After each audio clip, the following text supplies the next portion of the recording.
सत्प्रेम सिंधु मकरंद रसोगधारा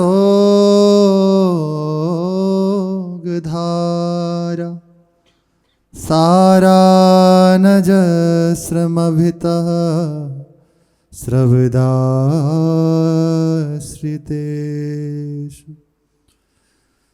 श्रीराधिके तब कदा चरणारविंदम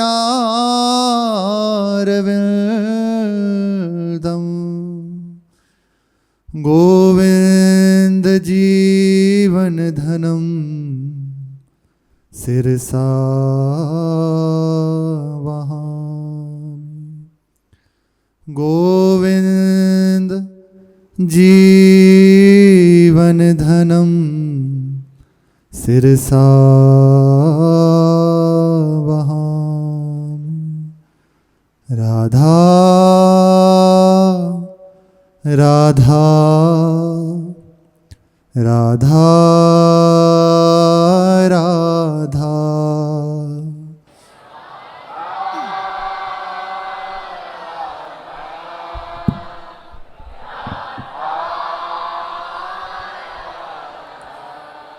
राधा राधा राधा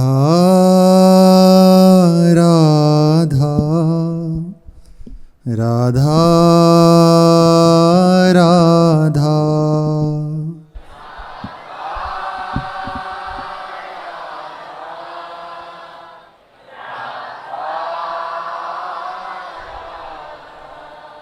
राधा राधा राधा राधा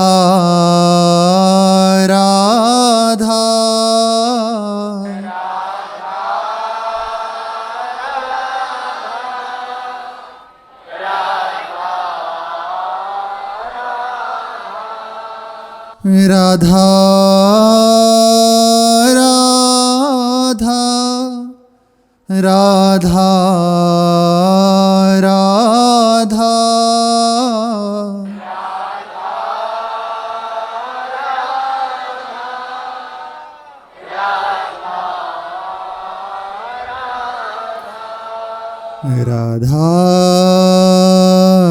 राधा राधा राधा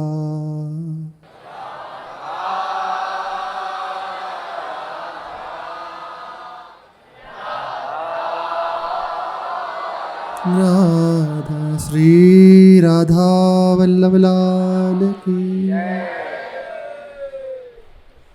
श्री सीताराम ओमकार नाथ जी महाराज अद्भुत महापुरुष हुए। इनकी नाम की स्थिति के विषय में क्या कहें। एक बार श्री भाई जी महाराज और राधा बाबा इनके दर्शन करने गए। ये नाम सुनते ही समाधि में चले जाते। अभी ज़्यादा समय नहीं हुआ, अभी की बात है, बहुत से बहुत 50-60 वर्ष। नाम सुनते समाधि में बस जो ही गए, अब कब आएंगे ये नहीं पता। बाबा और भाई जी महाराज जब पहुँचे तो दोनों महापुरुष विराजे हुए हैं। उनके सेवकों से कहा कैसे दर्शन होगा। कहा इसके विषय में तो हम कुछ नहीं कह सकते, बस अब देखो कैसे आ जाए। तो श्री ठाकुर जी की इच्छा, श्री जी की इच्छा हुई कि थोड़ी देर में बाबा वापस आ गए अपने भाव स्थिति से, क्योंकि चर्चा करनी थी, ये उद्गार प्रकट होने थे। इसलिए ये तो 24-24 घंटे ऐसे ही बैठे हैं, केवल एक बार नाम का स्मरण सुन लिया, भाव में गए। अद्भुत नाम की महिमा है। ये प्रसंग के आया है और नाम की तो महिमा जितनी का हो उतनी कम है।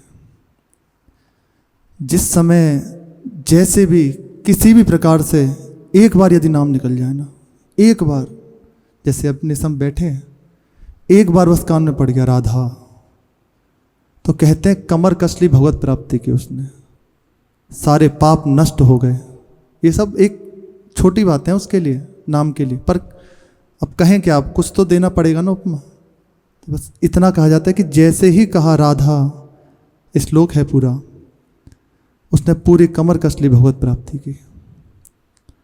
श्री ठाकुर जी कह रहे हैं नाम के विषय में, तत्रास्ति कर्मजम लोके वागुजम मानसमेव वा यत्र क्षप्यते पापम कलो गोविंद कीर्तनात्। ओ प्रियतम, ये प्रभु के शब्द हैं, अपने जनों को आनंदित करते हुए कह रहे हैं। ये श्री सीताराम ओंकार नाथ जी जो महाराज हैं, उनके हृदय में प्रभु की वाणी स्फुरित हुई है, उनके द्वारा ये हम सब के लिए वचन कहे हुए हैं। प्रभु कह रहे हैं, ओ प्रियतम, रोग शोक अभाव में रात दिन जल रहा है, कुछ ना कुछ हृदय में लगा ही रहता है, कुछ ना कुछ, कभी क्लेश, कभी बाहर का, कभी आंतरिक, क्यों जलता रहता है इसमें रात दिन। केवल रो रहा है, सब कुछ प्राप्त करते हुए भी रो रहे हैं। क्यों रो रहा है? मेरा नाम ले, तेरे सब दुख दूर हो जाएंगे।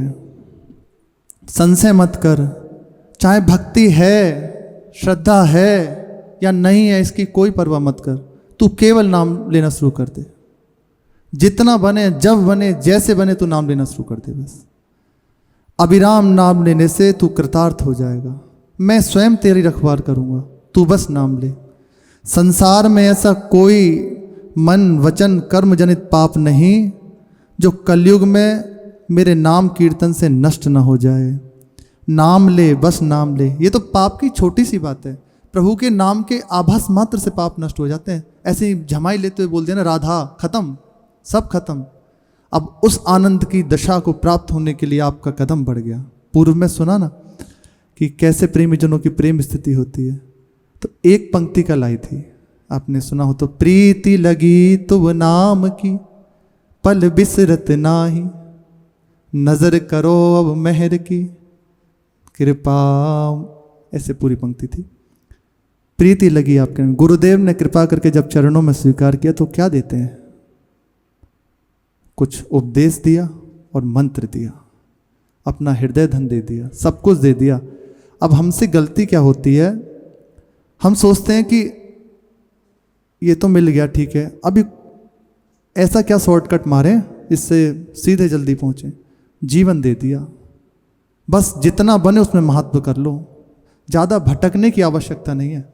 सीधा सहज सरल भाव से स्वीकार कर लो, मुझे गुरुदेव ने सर्वस्व दे। नाम सुकृत धन अपनी जीवन, अतिहित मान देत वरदान। अपना सब कुछ अर्पित कर दिया। जैसे ही शिष्य को चरणों में स्वीकार किया, नाम दिया, अब उसका एक ही कर्तव्य कि गुरुदेव ने मुझसे कह दिया कि निरंतर नाम जप कीजिए। अब ना मुझे सोचना है, सच्ची कहते हैं, आपको ना आश्रय विषय में जानना है कि आश्रय क्या होता है, ना आपको ये जानना कि भगवत प्राप्ति क्या होती है, ना आपको अन्य कुछ जानना है। केवल आपको दिया और बस आप लग जाइए। क्या आश्रय है, क्या भगवत तत्व है, सब हृदय में अनुभूत हो जाएगा। जितना जितना आप देखो, केवल अपने मन बुद्धि का ये जो कुचाल है ना, इसको हटा के बस चल जाइए। क्या हृदय में होता है फिर आप देखिए। प्रेमी जनों की तो बात अलग है। थोड़ा सा यदि कोई एकाग्रता पूर्वक नाम जप कर लेना, उसके हृदय की दशा बदल जाती है। नाम कोई साक्षात भगवान से बढ़ के नाम है। यहाँ पाप के विषय में करें तो ये कोई बड़ी बात नहीं है। एक बार नाम लेने से पाप नष्ट हो जाते हैं। कृष्ण केसरी को नाम एक बार लीने ध्रुव, पापी तीहूं लोकन के क्षण माई तरही। एक बार नाम, अजामिल जी का प्रसंग अद्भुत है। मृत्यु के समय केवल प्रभु अपने बच्चे के बहाने नाम ले लिया, भगवान को नहीं बुलाया। और नामाभास, इसको नामाभास कहते हैं।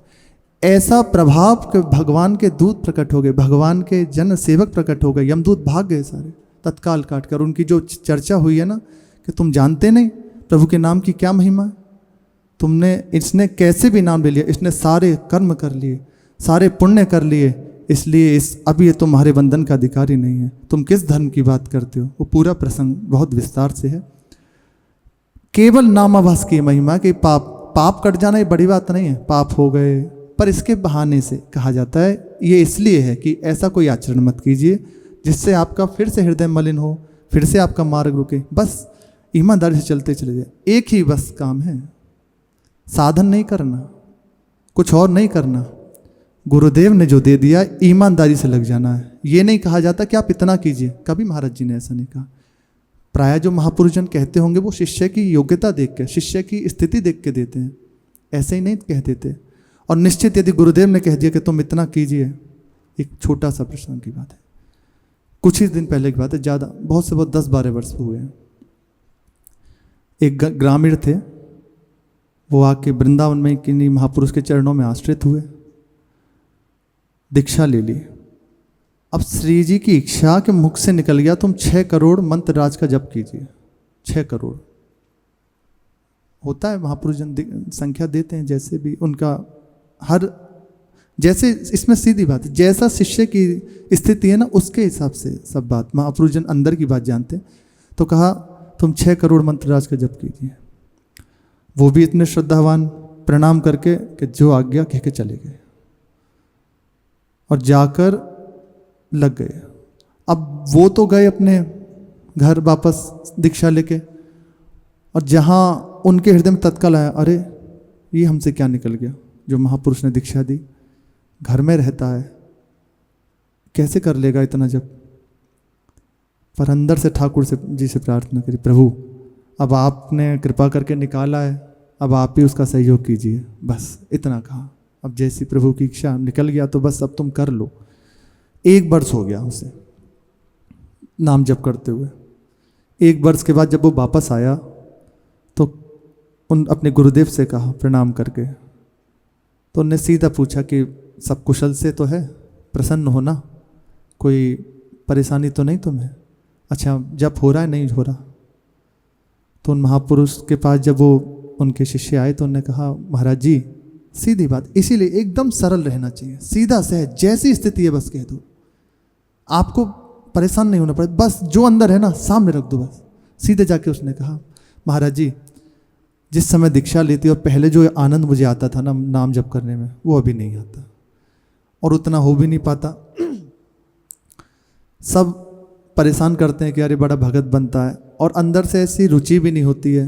अब जैसे तैसे आपकी आज्ञा होगी तो खींच रहे हैं, पर अभी इतना नहीं हो पा रहा जैसा आप कह रहे हैं। तो जो संत थे उनने कहा कोई बात नहीं, आज्ञा हो गई है, बस तुम आज्ञा का पालन कर लो। आज्ञा हो गई है ना तुम्हें, इतना मंत्र जपो, तुम इसका पालन कर लो, जैसे तैसे बने। भाई घर परिवार में रहते हो सकता है ये सब परिस्थितियाँ आ जाएं, लेकिन तुम जैसे बने तैसे इसको निभा लो। वहाँ से हटे, उनने कहा ठीक है महाराज जी जैसी आज्ञा आपकी। वहाँ से हट के वो उस चौक में जाकर लेट गए, दोपहरी का समय था, वो भी अपनी कमरे में चले गए। बस वहाँ लेटे हैं, थोड़ी देर में ही उनने देखा, जो शिष्य हैं उनने देखा कि एक दिव्य प्रकाश पुंज प्रकट हुआ है। ये नाम की महिमा है, गुरु के मुख से वचन निकल गए और उसका पालन कराने के लिए देखो वो लगा है। अब नाम का प्रताप कैसे प्रकट होता है। तत्काल वो महापुरुष जन एक, उन्हें स्पष्ट रूप से कौन है ये दिखाई नहीं दे रहे, एक आकृति विशेष दिखाई दे रही है कि उस प्रकाश पुंज के अंदर कोई आकृति है, और वो उसको देख के कह रही है गुरुजी ने नाम दिया है ना, खूब जपो, चिंता मत करो। तो वो उसी अपनी सुसुप्ति अवस्था में कह रहे हैं, उन्हें होश नहीं है, ना तो जग रहे हैं ना सो रहे हैं, अब उसी अवस्था में कह रहे हैं महाराज जी मन तो लगता नहीं, पहले जैसा आनंद भी नहीं आता, अब नाम जप करने में मैं क्या करूं। कोई बात नहीं, चिंता मत करो, खूब नाम मन लगने लगेगा आज से तुम्हारा, ऐसा कहा।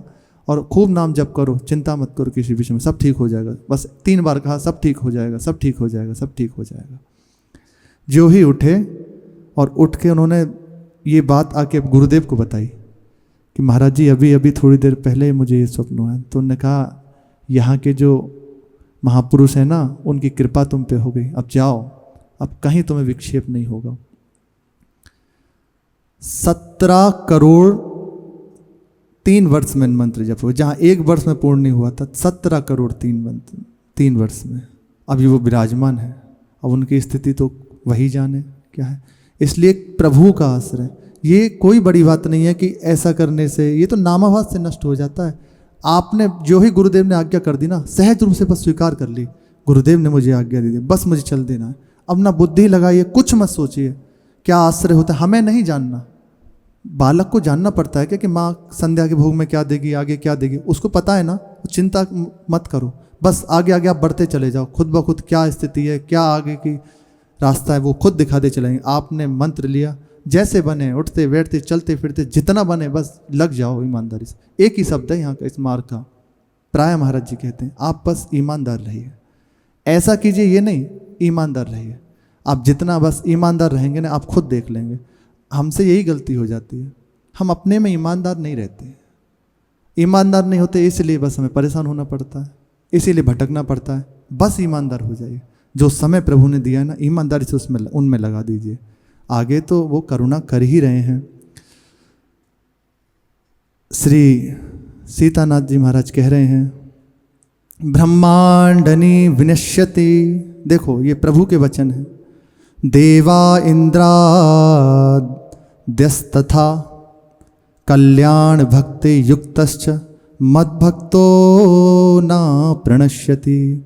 समस्त ब्रह्मांड नाश हो जाएं तथा इंद्रादि देवतागण विनष्ट हो जाए, उनका विनाश हो जाए, लेकिन मेरा भक्त कल्याणकामी मेरे द्वारा जो मेरी भजन में लगा हुआ है उसकी रक्षा मैं करता हूँ, उसका कभी नाश नहीं हो सकता। एक बार जिसने मुझे स्वीकार कर लेना, एक बार की बात है, बस एक बार जिसने कह दिया ना प्रभु मैं आपका हूँ, उसके अनंत जन्मों की, अनंत काम की, अनंत काल के लिए मंगल की नींव रख गई। श्री राधा बाबा कहते हैं एक बार जिसने झूठे को कह दिया हंसी में प्रभु मैं आपका हूँ, बस उसका मंगल विधान शुरू हो गया।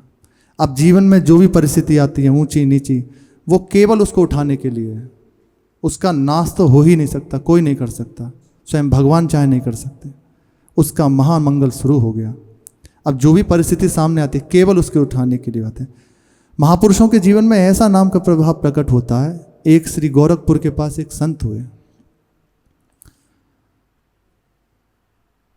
सन्यासी महापुरुष थे, और उनके शिष्य श्री राघव दास जी एक बार की बात है बैठे हुए थे अपने आश्रम में।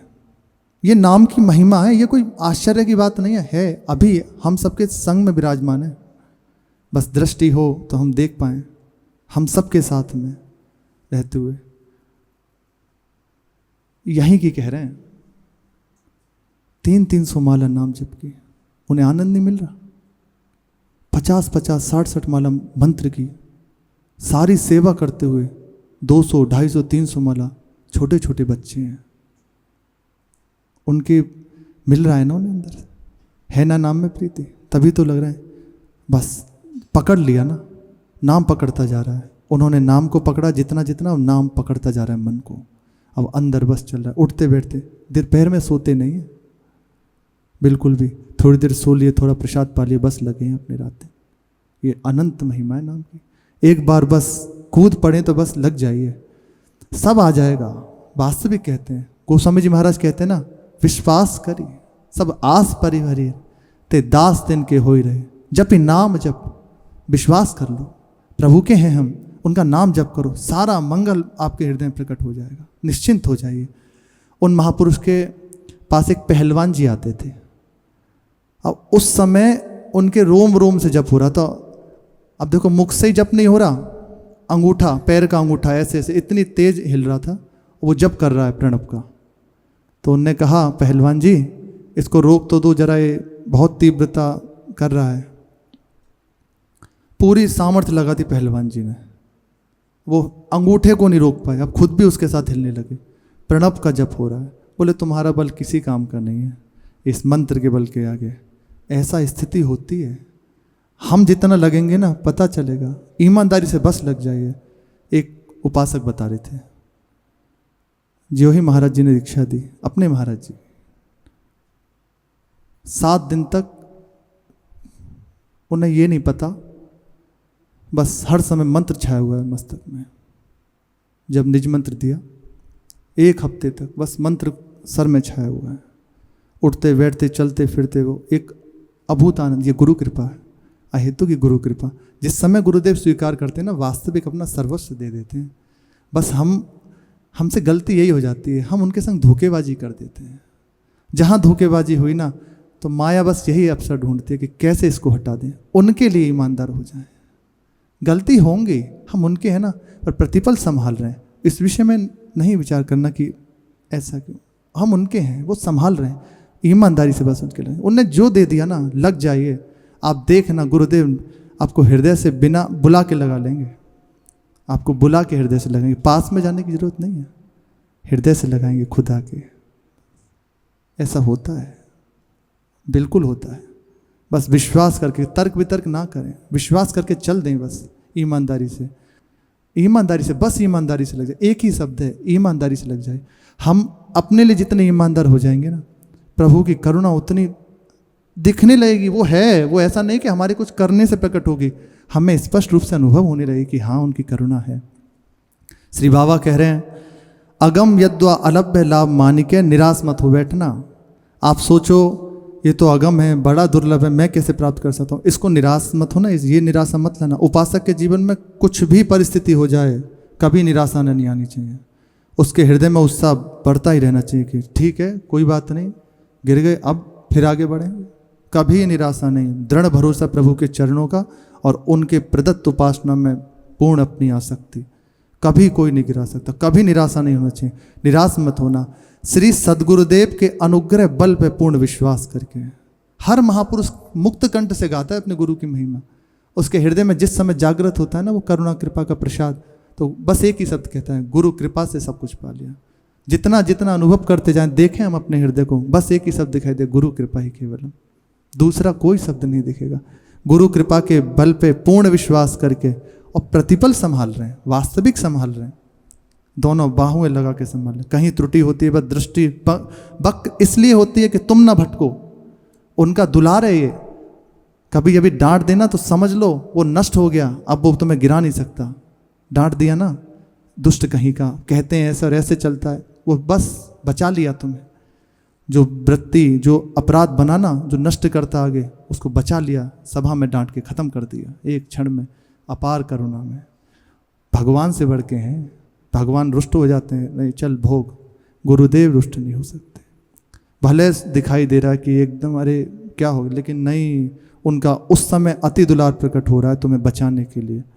इतना दुलार है कि आपसे ज़्यादा प्यार। सोचो हम गलती कर रहे हैं, कौन देख रहा है? जो करें किसको मतलब, घर के जनों को मतलब नहीं होता, लेकिन गुरुदेव एक एक वृत्ति पर दृष्टि है। तुमने ऐसा सोच कैसे लिया? जितना कह रहे हैं बस उतनी आज्ञा में, यदि आज्ञा उल्लंघन करोगे बस हमसे बुरा कोई नहीं। क्यों? यदि तुम आज्ञा उल्लंघन करोगे तो तुम गिरोगे, हम तुम्हें नहीं पकड़ पाएंगे। पकड़े तो हैं, तुम अनुभव नहीं कर पाओगे। उनकी ऐसा नहीं है कि वो छूट जाएगा, उनका कोई ऐसा साधारण पकड़ नहीं होती, बस तुम अनुभव नहीं कर पाओगे। तुम्हें लगेगा कि यार मैं इनकी शरण में हूं, मुझे बचा नहीं पाए, इसलिए उनकी दृष्टि वक्र है। होश में रहो, बिल्कुल सावधान होकर चलो, उनकी करुणा पे पूर्ण विश्वास करके बस बढ़ते चले जाओ। पूर्ण तत्परता के साथ साधन में लगी जाओ। साधन, हम कोई साधन नहीं करते, हम तो जो आज्ञा हुई है उसमें लगे हुए हैं। साधन से हमें कुछ नहीं मिलना, हमें गुरु कृपा से सब मिलना है। और अब भी जो कुछ मिल रहा है गुरु कृपा से मिल रहा है, हमें कोई साधन से थोड़ी मिला है। पूर्ण उनकी कृपा पे विश्वास करके उनने जो दिया उसमें लग जाइए। फल तो तुम्हारी योग्यता एवं पूर्ण लगन को इंतजार कर रही हो। फल की चिंता मत करो, आप जितने ईमानदार हैं ना, बस इंतजार कर रहा है, जो ही उसकी पूर्णता होने को आई सामने प्रकट हो जाएगा। पूर्ण विश्वास राखो कि श्री जीवनाधार तुम्हें बुलाए रहे हैं। प्रभु मुझे बुला रहे हैं, मुझे इसी जन्म में प्रभु मिलेंगे। कभी निराश नहीं होना चाहिए, मैं तो ऐसा हूँ, मुझे कैसे मिलेंगे? निश्चित मिलेंगे, क्यों नहीं मिलेंगे? हम जैसे भी हैं प्रभु के हैं, उनने ही तो स्वीकार किया है। जब स्वीकार किया है, सुना रहे तो निश्चित मिलेंगे, कभी घबराना नहीं चाहिए। सम्मिलित होना ही पड़ेगा मुझे अब उनकी सेवा में। मतलब होता ना कि अरे अब तो ये काम करना ही पड़ेगा, एक परेशान होकर अरे करना ही है, बस ऐसे ही अब अंदर मन को समझा लो कि अब तो मुझे भगवत प्राप्ति करनी ही पड़ेगी। दृढ़ भरोसा अंदर, अरे यही सच्चा लाभ है। आग लगी हुई है चारों ओर, थोड़ा सा जब कभी ऐसे अपनी गलती कारण होता है ना, तो हृदय जल जाता है।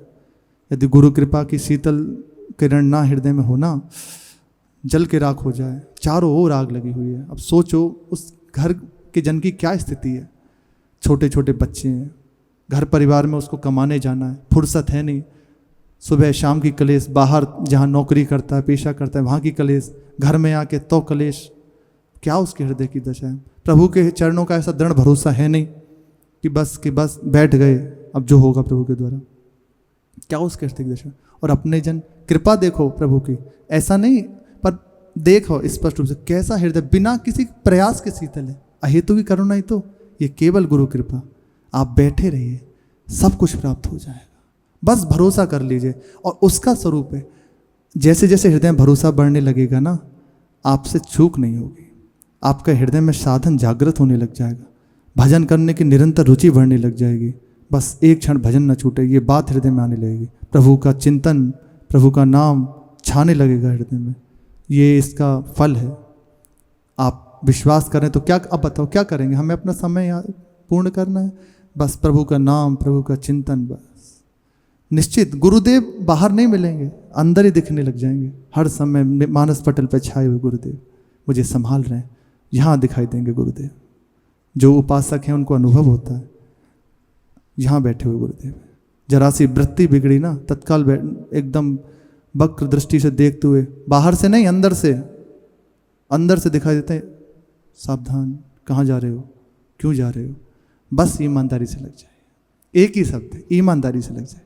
हमारे यहाँ कुछ करना नहीं होता, बस ये कि आप ईमानदार रहिए। प्रभु के आश्रित हो गए ना, प्रभु सब करा रहे हैं, सब करा देंगे। निश्चिंत हो जाओ, लोक परलोक सब बन जाएगा, बस ईमानदार हो जाइए। कछु विलंब है तो केवल तुम्हारे दृढ़ संकल्प हो। बाबा कह रहे हैं यदि गलती है तो बस इतनी है कि आप दृढ़ संकल्प कर लीजिए, आप ईमानदार हो जाइए, बस ईमानदार हो जाइए। ये सुबह से चल रहा है हमें, महाराज जी कृपा से ईमानदार हो जाइए।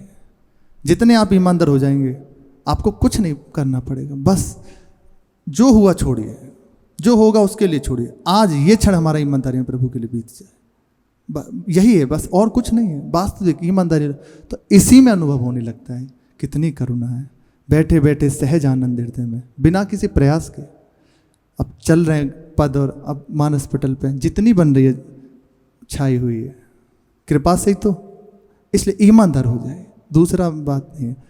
चलते हैं श्री ग्वारिया बाबा के, आज का प्रसंग है भक्तों में श्री ग्वारिया बाबा जी महाराज। एक सरोवर है जिसके अंदर बहुत सारे घड़ियाल हैं। उस घड़ियाल से भरे हुए सरोवर के बीच में एक युवक खड़ा हुआ है, एकदम समाधिस्थ है। उसकी दृष्टि उस जल के ऊपर ही है। बाहर से एक राजा का सैनिक कह रहा है, अरे बाहर आ जा, क्यों उसमें मरने के लिए तैयार खड़ा है तू? कौन है, क्यों हमें परेशान कर, बाहर आ जा। पर उन्हें कुछ सुनाई नहीं दे रहा, कोई मतलब नहीं वो कौन क्या कह रहा है। ना उन्हें इस बात का भय कि घड़ियाल खा जाएंगे, ना बाहर से जो बुला रहा है उसके कोई चिंता है। अंदर से बस वो अपनी स्थिति में डूबा है। राजा के पास खबर गई, दतिया के राजा के पास बुलाया गया। राजा आके कह रहा कि तुम्हें दंड देंगे, हमारी क्यों मरने के लिए तैयार हो गए हो? पर राजा ने, जो ही भक्त राजा हैं, देखा कि कोई महान भक्त है। उनका वैराग्य, उनका तेज देख के राजा ने कहा इनको निकालो और महल में लेके आओ। और इतनी आज्ञा देके राजा चले गए वापस। नवयुवक बाबा दतिया राज्य में सबकी चर्चा का विषय बन गए। कोई कहता है अपने घर परिवार से क्लेशित होकर आत्महत्या करने के लिए आ गए हैं। कोई इस कहता है कि निश्चित है किसी ने इनका अपराध कर दिया है, इसलिए अपने आप को असह मान कर या आत्महत्या करना चाहते हैं। जितने जन उतनी बातें हो रही हैं, पर सच्ची बात क्या, ये केवल या तो प्रभु जानते हैं या वो महापुरुष जानते हैं। उनको निकाला गया और निकाल कर राजा के महल में ले जाया गया। राजा ने देख लिया था, समझ गए थे, अपने सिंहासन पे बिठा रहा और कहा, महाराज आज से इस राज्य आपके चरणों में, आज से मेरे संग रहिए, यहाँ रहिए और हमारे आज्ञा उपदेश दीजिए अपने। तो राजा अधिक से अधिक उनका संग करने लगा। देख लिया, समझ गया ये कोई महापुरुष है, कोई साधारण स्त्री के जन नहीं है, कोई ये साधारण जन नहीं कि अपने मरने के लिए आ गया है। उनका आग्रह देखकर उनने स्वीकार कर लिया कि ठीक है, जैसी आपकी आज्ञा। बाबा वहीं रहने लगे, दतिया में ही सबके निवास उनके साथ में। राज्य का संचालन भी राजा उनसे पूछ के करता, कैसे मुझे राज्य करना चाहिए। अब कुछ भी उसको करना है तो पहले उनकी आज्ञा लेता, ये अपनी परंपरा है। इसलिए हर किसी को चाहिए गुरुदेव का अनुशासन जरूर अपने मस्तक पर रखें। कुछ भी करना है हमें अपने गुरुदेव से एक बार आज्ञा ले ले। समझ लो कुछ भी यदि हृदय में भी स्फुरित हो रहा है तो डर जाए पहले एक बार, गुरुदेव के बिना आज्ञा के नहीं। देखो भगवान राम हैं और भी बड़े बड़े महापुरुष, सबके ऊपर कोई ना कोई विराजमान है। उनकी आज्ञा लेके राजा सारे कार्य करता। ये जो युवक हैं इनका जन्म 1843 के लगभग बुंदेलखंड के एक ब्राह्मण परिवार में हुआ। बचपन में ही उनके ऐसी स्थिति कि संसार से कोई राग नहीं है, एक उपरति। ये पूर्व जो महापुरुष जन होते हैं ना, उनकी ऐसी स्थिति होती है। पूर्व में भजन करके सिद्ध हो चुके या कुछ भजन की सिद्धि रह गई है, उसके लिए आते हैं और जन कल्याण के लिए प्रकट होते हैं, हम सबको भगवत की सेवा में लगाने के लिए। उनकी उदासीन वृत्ति देखकर पिताजी को चिंता हुई और बहुत अल्प अवस्था में उनके विवाह कर दिया गया। जिस समय उनके पुत्र होना था, श्री जो ग्वारिया बाबा इनको कहा जाता है, उस समय इनकी दृष्टि गई। वो पीड़ा देख के, प्रसव की पीड़ा देख के बाबा विकल हो गए। ऐसी भयानक देख के स्थिति देख के बाबा इतने विकल हो गए, तत्काल सब कुछ छोड़ छाड़ के वृंदावन आ गए। वहीं से चारों ओर भ्रमण करते हुए वहीं ये दतिया गांव में पहुँचे। दतिया में उसी सरोवर में खड़े हुए थे, वहाँ यहाँ से इनकी यात्रा शुरू हुई। बस इतना इनका पूर्व प्रसंग कहा गया है कि अपने घर में जो स्त्री थी उसका प्रसव देखकर बाबा के हृदय में संसार से इतना वैराग्य हो गया, उसकी पीड़ा देख के कि इतना संसार दावा नल लीक लोड, महान आ गए, वास्तविक आ गए। हृदय राग द्वेष से जब जलता है ना, अरे उनसे पूछो कैसे व्यर्थ में जलते रहते हैं, कोई मतलब नहीं। बाहर के कष्ट, अस्पताल चले जाओ, देखो कैसी स्थिति होती है। कई बार हमें तो सबको ही मिलता है सौभाग्य, सब जाते हैं, पर यह है कि दृष्टि है, कौन किस भाव से देख रहा है। कोलू टूट गया, ये जो कोलू है ना, ये टूट गया एक वृद्ध का, 60 वर्ष के होंगे, 60-65 वर्ष, चलने की हिम्मत नहीं। अब उल्टे पड़े हुए हैं, उस पर स्ट्रेचर कहते हैं, उस पर बैठे उल्टे पड़े हुए, बस करहा रहे हैं, बहुत बुरी दशा। पानी के लिए चिल्ला रहे थे एक वहाँ, पानी दे दो, पानी दे दो, पर पानी दें तो वो रोग है ऐसा बढ़ जाएगा। केवल पानी की मांग करते करते मर गया। उठा, पानी पानी करते और बस चिल्ला, सब जन बैठे हैं देख रहे हैं, ऐसे यही की बात है, पुकारते मर गया। बहुत बुरी दशा। अपने तो बचे हुए हैं कृपा से, वास्तविक बस गुरु कृपा की छां में बैठे हुए हैं, अपने को कुछ पता थोड़ी है। ये तो जितना बस सुनते हैं देखते हैं तब है। बहुत बुरी दशा है। जरा सा देखो बुखार आ जाए या कोई कष्ट हो तो कैसी स्थिति होती है, भगवान ही संभाले हुए। उन युवक जो उनने देखा अपनी स्त्री के वो पीड़ा देख के अब सह नहीं पाए, तत्काल छोड़ के घर चल दिए। यात्रा करते हुए दतिया पहुंचे और दतिया के राजा के साथ उसके राज्य में सहयोग करने लगे। बाबा को संगीत बहुत प्रिय था। अब सीखें कैसे? पूर्ण संगीत सीखना है तो वहाँ से कुछ समय के लिए अंतर्ध्यान हो गए और कुछ पर्वतों की ओर चले गए। 3 वर्ष तक उस नाद सिंधु का साक्षात्कार करने के लिए, संगीत का साक्षात्कार करने के लिए बाबा ने तपस्या करी। देवी प्रकट हुई और पूर्ण संगीत का बाबा को अनुभव हो गया। बचपन से ही बाबा के अंदर श्री कृष्ण प्रीति थी, श्री ठाकुर जी के प्रति सख्य भाव था। निकटवर्ती पर्वतों के गुप्त स्थानों में रहकर बाबा 3 वर्ष तक तपस्या करते रहे और अंत में अधिष्ठात्र देवी की कृपा से उनकी मनोकामना पूर्ण हुई। नाद सिंधु का दर्शन प्राप्त कर बाबा वृंदावन चले आए। बाबा को जो ही साक्षात्कार हुआ उस तत्व का, संगीत के तत्व का, बाबा वृंदावन चले आए, फिर नहीं रुके। वहाँ रास मंडलियों के स्वरूपों को सेवा करने लगे। रास मंडलियाँ बनाते और लीलाएं कराते ठाकुर जी की, उनको शिक्षा देते, संगीत सिखाते। जो रास के आचार्य होते हैं उनको प्रशिक्षण करते। बहुत जल्दी बाबा की ख्याति चारों ओर फैल गई। बड़े बड़े संगीतज्ञ बाबा से चर्चा करने के लिए आने लगे। बड़ी बड़ी संगीत की गुत्थियां बाबा ऐसे सुलझा देते। एक बार की बात है, श्री विष्णु दिगंबर जी, ये देश के बहुत बड़े संगीतज्ञ, ये आए तो बाबा रेणुका पे, यमुना जी की रेणुका पे बैठे हुए अपने प्रभु के, श्री ठाकुर जी के कुछ पद गा रहे थे एकदम मस्ती में। बाबा का वेश ऐसा हो गया था, सखा भाव था ठाकुर जी से, और उनका चिंतन करते करते स्वरूप भी वैसा ही बाबा का, गोथरी एकदम साधारण, ऐसा स्वरूप बाबा को हो गया बाहर से। तो सब जन बाबा को ग्वारिया कहने लगे। बाबा के पास एक इतनी मोटी कमरी थी, 1 कुंटल की थी, 40 किलो की, 1 मन की। एक बार बाबा रेल यात्रा कर रहे थे तो रेल में कहा कि ये आपका सामान नहीं जा पाएगा। तो क्या, अच्छा लगेज मत ले जाओ हमारा। उसको खोला, सर पे बांध लिया बाबा ने। बोले अब तो चली जाएगी। अद्भुत महापुरुष, इतनी भारी कंथा अपना लेके पूरा चल दिए। तो बाबा वैसे ही अपने परिधान में रहते, जो वृंदावन चीथरा बीन के बांध बना लिया कंथा, बस। उनने चरणों में आके प्रणाम किया विष्णु दिगंबर जी ने, और बाबा से कहा, बाबा बहुत दिन हो गए मुझे एक प्रयत्न करते हुए, पर अभी तक सफलता नहीं मिली। बहुत प्रयास किया, इस तान को आप ठीक कर दीजिए, कैसे ये सही से आएगी। बाबा ने कहा, अच्छा सुनाओ, क्या है, पद गाओ। जो ही पद गाया, वो कह रहे हैं पद, और बाबा रेती पे उंगली से लिखते चले गए पूरी तान कि ये है।